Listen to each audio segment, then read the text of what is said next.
The death of George Floyd took place thousands of miles away, in another country, under another jurisdiction, and yet we simply cannot ignore the depth of emotion that has been triggered by that spectacle of a black man losing his life at the hands of the police.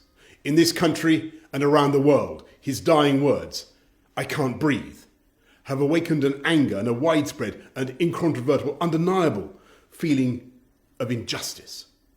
A feeling that people from black and minority ethnic groups do face discrimination in education, in employment, in the application of the criminal law.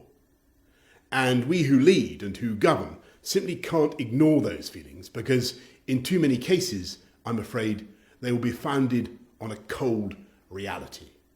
Yes, I'm proud to lead the most ethnically diverse government in the history of this country, with 2 of the 4 great offices of state held by a man and a woman of Indian origin.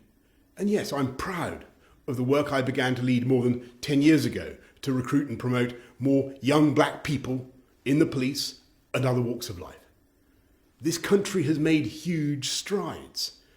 I remember the 1970s and the horror of the National Front. I truly believe that we are a much, much less racist society than we were. In many ways, we're far happier and better. But we must also frankly acknowledge that there is so much more to do in eradicating prejudice and creating opportunity. And the government I lead is committed to that effort. And so I say, yes, you're right. We're all right to say Black Lives Matter. And to all those who have chosen to protest peacefully and who have insisted on social distancing, I say, yes, of course, I hear you, I understand. But I must also say that we are in a time of national trial, when for months this whole country has come together to fight a deadly plague. After such sacrifice, we can't now let it get out of control. It's black and minority ethnic communities who've been at the forefront of the struggle against coronavirus, whether in healthcare or transport, social care, or any of the other essential services that have kept our country going. And it's BAME communities, tragically, that have paid a disproportionate price. So no, I will not support those who flout the rules on social distancing for the obvious reason that we risk a new infection at a critical time just as we've made huge progress. And no, I will not support or indulge those who break the law or attack the police or desecrate public monuments. We have a democracy in this country. If you want to change the urban landscape, you can stand for election or vote for someone who will. And so I must say clearly that those who attack public property or the police, who injure the police officers who are trying to keep us all safe, those people will face the full force of the law.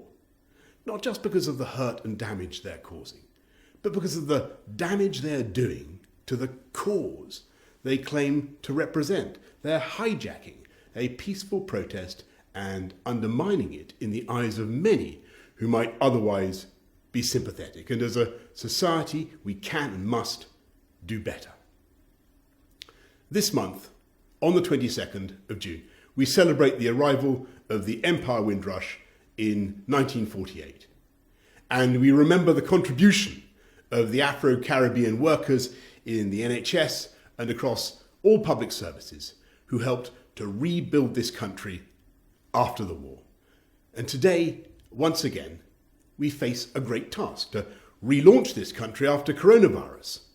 So let's work peacefully, lawfully, to defeat racism and discrimination wherever we find it, and let us continue to work together across all the communities of this country as we put Britain back on its feet.